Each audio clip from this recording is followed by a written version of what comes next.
안녕하십니까, 강영천입니다. 오늘은 제가 준비한 주제는 정원창 파열이라는 어떤 다이빙 관련되는 7월입니다. 제가 운영하고 있는 다이브웹에서 잠수약 Q&A를 한번 뒤져봤더니 이 정원창 파열이라는 주제로 제가 답변을 드리고 질문을 받았던 것이 한 10개 정도 나옵니다.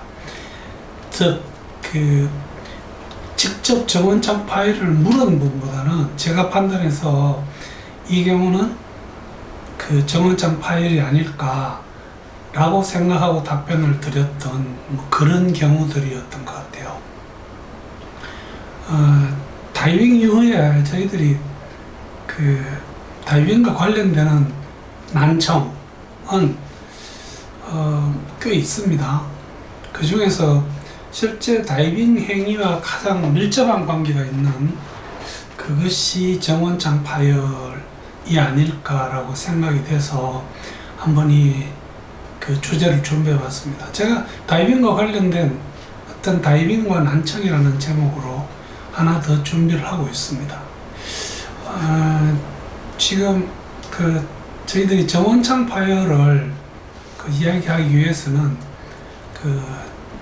정원창과 난원창의 차이요, 그 다음 정원창이 파열되는 원인, 정상치료 예방, 이 정도를 다루겠습니다.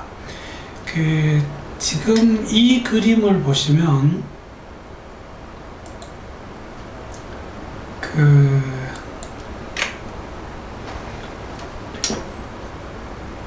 요것들이 죄송합니다.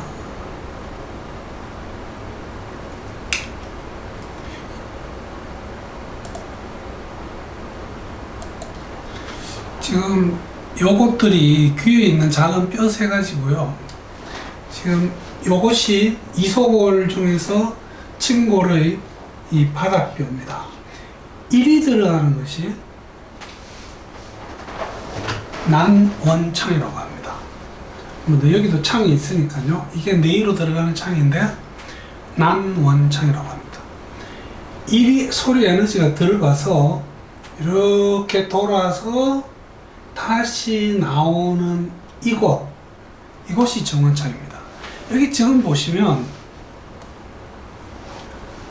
여기 방울이 똑똑 떨어지고 있습니다.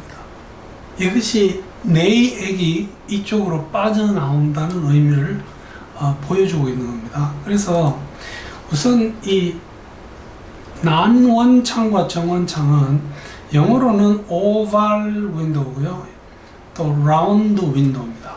근데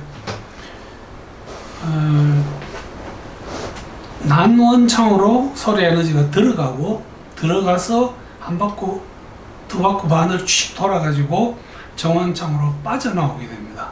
그것이 바로 난원창과 정원창입니다.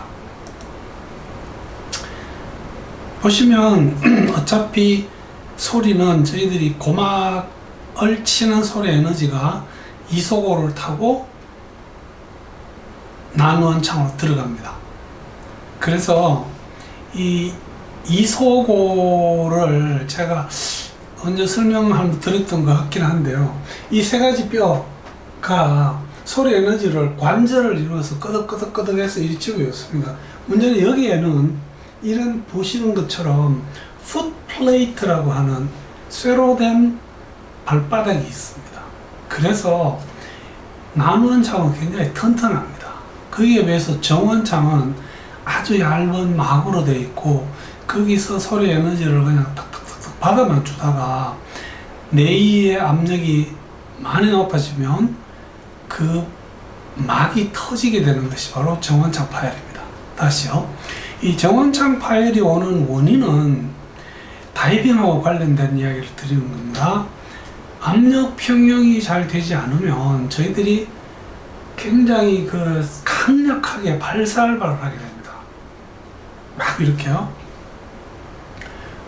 어쩌면 변비가 있을 때 저희들이 복압을 막 올리는 것처럼 이 압력 평형이 잘 되지 않으면 자꾸 발살발을 함으로써 그 힘이 뇌로 전달이 되고, 뇌에서 높아진 압력이 다시 뇌2로 전달이 되고, 뇌2로 전달된 압력이 바로 그 압력이 갈 데가 없으니까 이 정원창으로 터져 나오는 것이 바로 정원창 파열입니다. 그래서 정원창 파열이 오면 그 물속에서 저희들이 벌써 귀가 먹먹하면서 잘 안 들리는 느낌이 옵니다. 왜냐하면 저희들이 그 물속에 있어 보면 제가 숨 쉬는 소리 자체가 들리지 않습니까? 그러나 이게 오는 순간 귀가 먹먹하면서 잘 안 들리고, 좀 지나면 현지증이 아닌 현귀증이 옵니다. 어지럽습니다. 이게 더 심해지면 이명이고요. 한 가지 불행 중 다행은 양쪽이 동시에 오는 경우가 거의 없습니다. 사실 어쩌면 조물주의 배려가 아닌가. 이게 뭐 동시에 이렇게 와버리면 사람이 순간적으로 귀머거리가 되어버리는 거죠.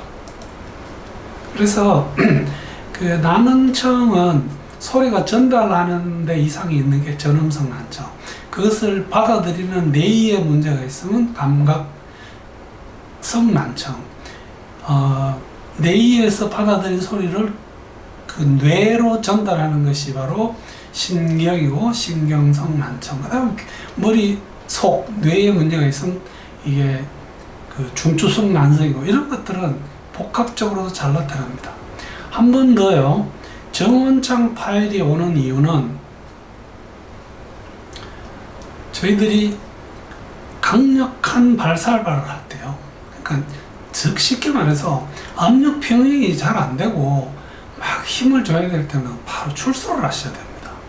무리하게 하강을 해야 되고, 다이빙 강사로서는 학생들을 인솔하는 스트레스, 또 다이빙을 배우는 학생은 내가 오늘 빨리 이걸 끝내야지 모레 집에 갈 수 있어, 이런 어떤 스트레스, 뭐 이런 걸로 인해서 좀 무리하게 하강을 하고 무리한 압력 평형을 하는 것이 바로 난청을 일으키게 된다는 거예요. 그래서 이 정원창 파열이 만약에 왔다면 치료를 할 수 있습니다. 사실 온 그 자리에서 바로 저희들이 귀를 열고 수술을 한다면 거기 터져 나오는 자리를 막아주고 추가적으로 흘러나오는 것도 막고요. 이러면 회복의 가능성이 상당히 높습니다.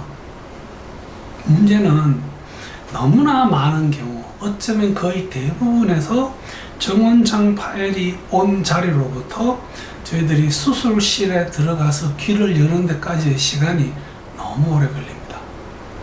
그러면 벌써 뇌액이 빠져나오고 나면 뇌 자체가 그 안에 있는 그 부드러운 섬모나 이런 것들이 눌러붙기 시작하고, 이렇게 되면 영구 난청으로 이어질 수 있는 겁니다. 물론 이런 경우에도 어떤 약물로 이 뇌 속에 있는 어떤 기능이나 구조를 회복시키기 위한 것을 많이 합니다.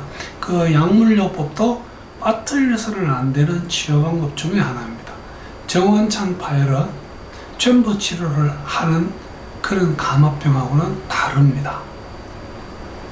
예방, 아마 가장 중요하리라고 생각해요. 무리한 압력 평형을 안 하시면 됩니다.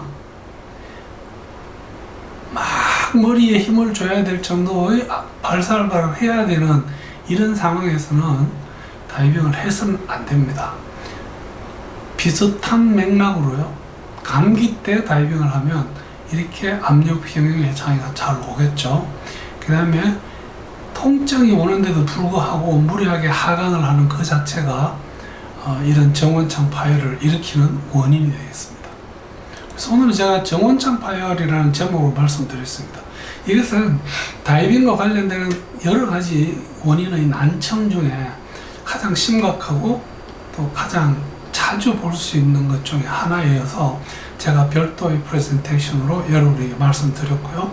한 번 더 강조드립니다. 감기 때 압력 평형이 잘 되지 않을 때 무리하게 하강을 하지 마시고, 강사라면 학생에게 본인의 몸 상태를 설명하고 나오셔야 됩니다.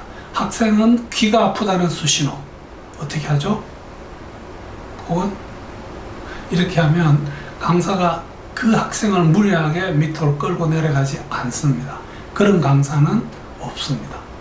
그래서 반드시 정원창 파열은 치료가 아닌 예방을 해야 된다는 말씀을 드리고 오늘 정원창 파열에 대한 말씀을 마치겠습니다. 감사합니다.